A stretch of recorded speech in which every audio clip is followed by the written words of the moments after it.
এভাবে এই দোয়াটা তো আমাদের প্রায় অনেকেরই মুখস্থ আছে, অনেকের মুখস্থ নাই।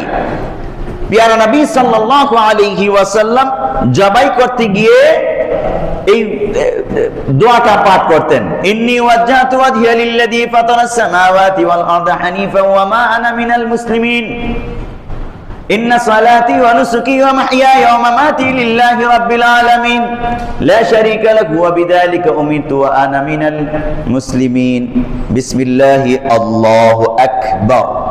এ বলে জবাই, বিসমিল্লাহি আল্লাহু আকবার জবাই করার পরে আপনি আবার দোয়া করবেন, আল্লাহুম্মা তাকাব্বালহু মিন্নি কামা তাকাব্বালতা মিন হাবিবিকা মুহাম্মাদিন ওয়া খলিলিকা ইব্রাহিম আলাইহিমাস সালাতু ওয়াস সালাম।